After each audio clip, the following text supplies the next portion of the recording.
In this episode, we're going to be looking at some aspects of spiritual training and why it is important to implement some kind of spiritual practice in our life.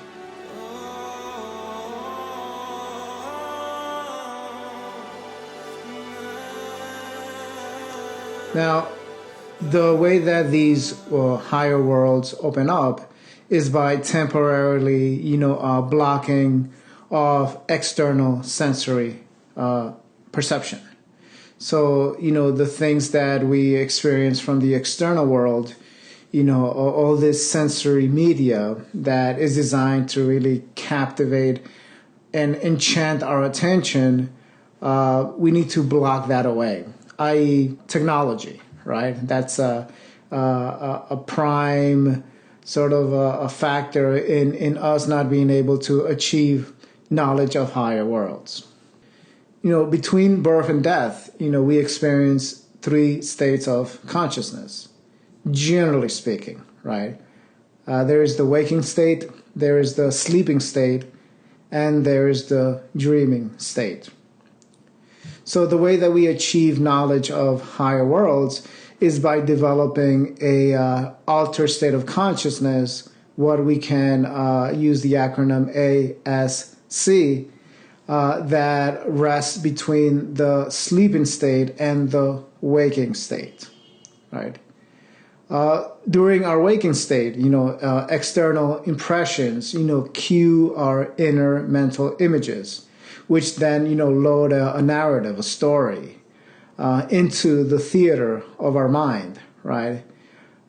So we have something way better than, Netflix or YouTube. We have this mind, these mental theaters that we can, if we learn how to properly control it, it can be very fun and rewarding.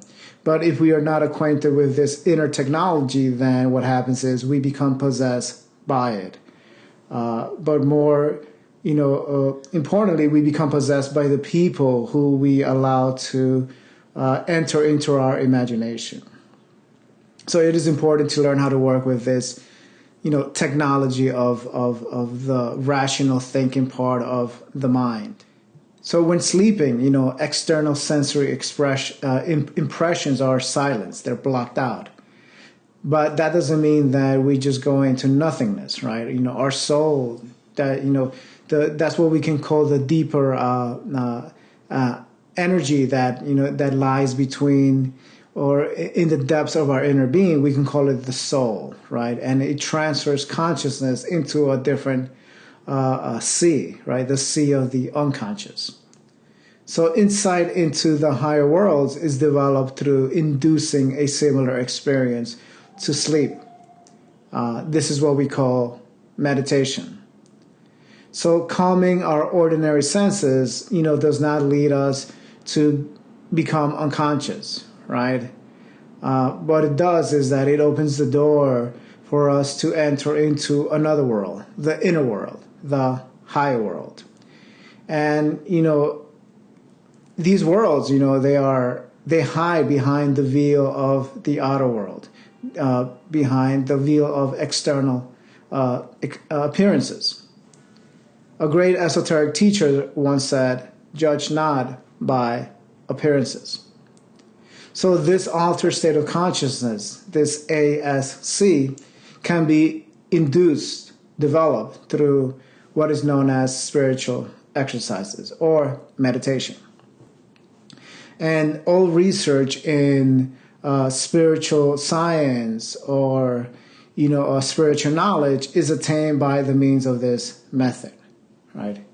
So the aim of this episode is to explain and develop some of these methods which are essential in order for us to conduct proper spiritual research, in order for us to begin to see reality a bit more clearer and to, fade away the sort of the veils that are blocking our vision of knowing the world at a deeper level and knowing ourselves at a deeper level, and then understanding our connection to each other at a much deeper level, at the esoteric level. So this process of awakening is called initiation. This process of the soul's awakening to a higher state of consciousness can be called by various different names. Various different traditions have various different concepts. In the East, it is called the awakening process. In the tradition of Western esotericism, we call it initiation. And in the tradition of Christianity, it could be called resurrection. So various different names point towards the same general idea, which is the awakening of a deeper aspect, a deeper energy within our inner being, i.e. our soul. Some of the results of initiation, result in, our inner being to be totally transformed. We feel differently. We experience life differently.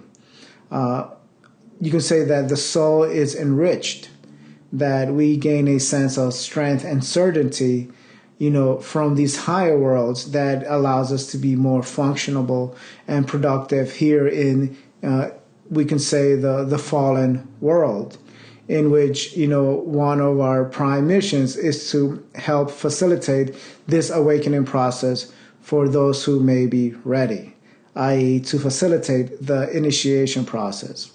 Now, it is important to point out that, these senses are within us. Like, we all have the capacity to, awaken to a higher state of consciousness.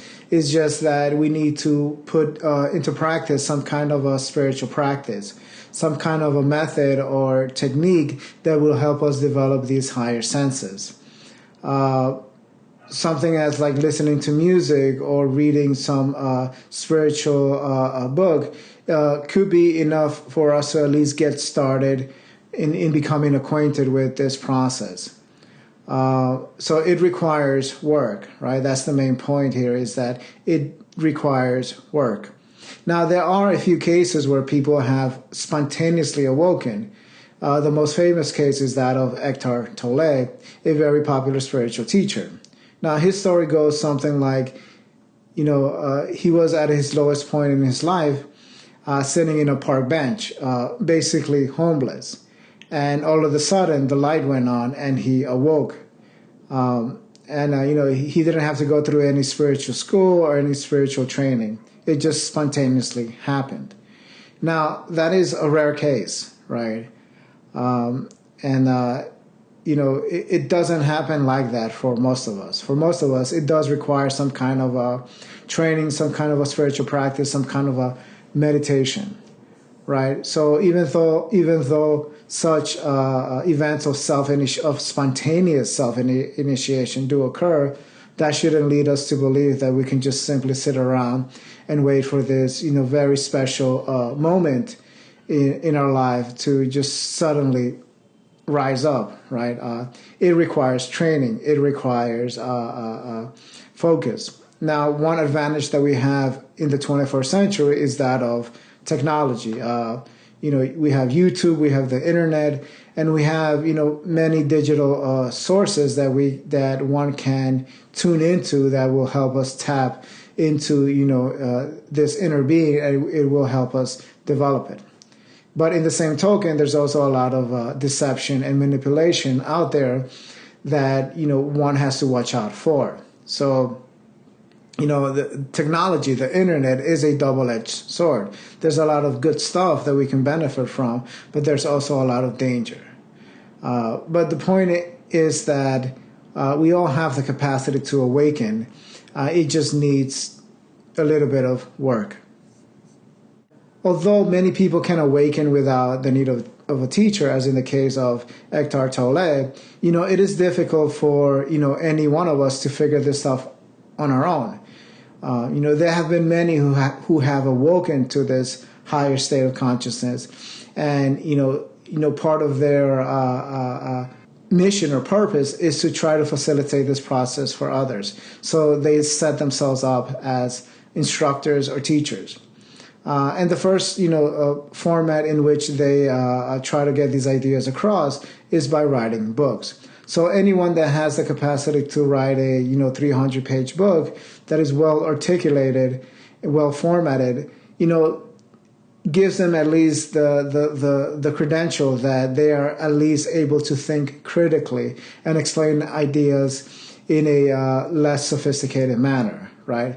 So if someone is an author and has released several books, then that gives them at least a general credibility that maybe they have thought this through, right? So an esoteric teacher serves as an instructor, right? They influence, they nurture that inner seed. Now, it is very important that we have to watch out for control mechanisms, right? I'm sure that we've all at least seen something online where some evangelical preacher is using very dark tactics to attract and enter into people's subconscious and implement a control mechanism. It's out there, right? And this is one of the notorious reputations of anything that is spiritual. This is one of the reasons that a lot of people are hesitant, is because we have a long history in humanity of being deceived, of being manipulated, and there is a sense of broken trust. So it is important to really assess these individuals that are trying to do good in the world and assess the degree of their authenticity, and to see if they are trying to implement some kind of control mechanism or manipulative tactic. So there are many concerns, in the initial stages of spiritual development, right? And primarily is the relationship, between students and teachers, in terms of ethical and moral conduct, right? But as one becomes familiar with the basics of these ideas, these doubts will begin to gradually fade away, especially nowadays that we have technology as an intermediary. So nowadays you don't actually have to, meet a teacher face to face. You could just learn this from books, from courses. Now that does serve a particular function, which is to get the basics, to get the foundations. So you don't actually have to, have a real life face-to-face relationship between you and a teacher, right? In order to get the basics, you can get this, in books and, in YouTube content. But at some point, the aim of any kind of spiritual practice is to build a community, is to actually have a spiritual community that engages in real life, where people meet face to face, right? And within those communities, there will arise the need of having a leader, a spiritual leader. And then that is when these concerns, arise, it gets real. But I think that if we do the preparatory work in the digital domain, which we can use as a simulator, as a flight simulator, right? It will prepare us for when we are eventually ready to actually try to form some kind of a community. In the Eastern traditions, the spiritual communities are known as sanghas. In the Western, Christian tradition, they're known as churches. And the purpose of these spiritual communities is to gradually develop heaven on earth, or to gradually awaken, people to the reality that is hidden, beyond the veils of our mind, right? But, once we establish the basics, the foundations, these fears, these hesitations that naturally arise will eventually fade down. So then we come to the point of rules and precepts, right? Rules need to be implemented, right? And the reason is because they help develop this process of initiation. So in any endeavor in life, anything that we want to do in life, if we want to attain a new skill, we have to implement some rules.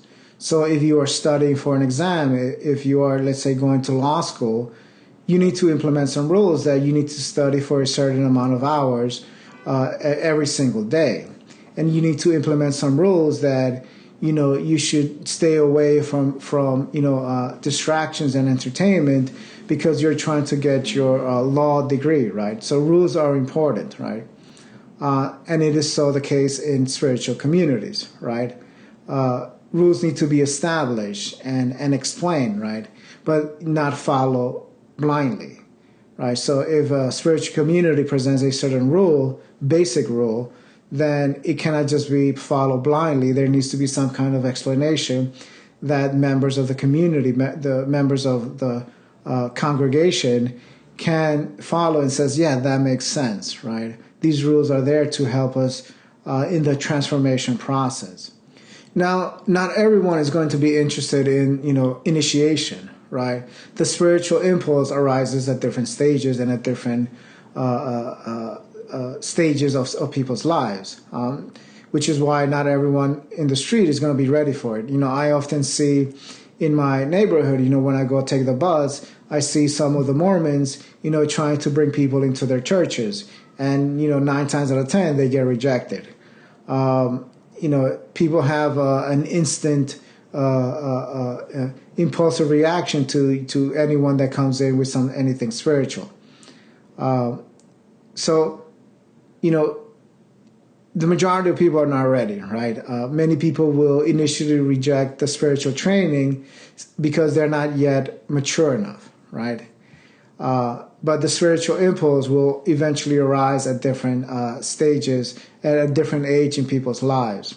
And there are some cases where, many people are not going to be ready in this lifetime. And there arises the idea that maybe they will be ready in future lifetimes. So for those who are ready, for those who do hear the call, eventually they will realize that there will be a need for some kind of, formal training. And by following a formal training system that at least introduces them to the initiation process, that will save them a lot of time.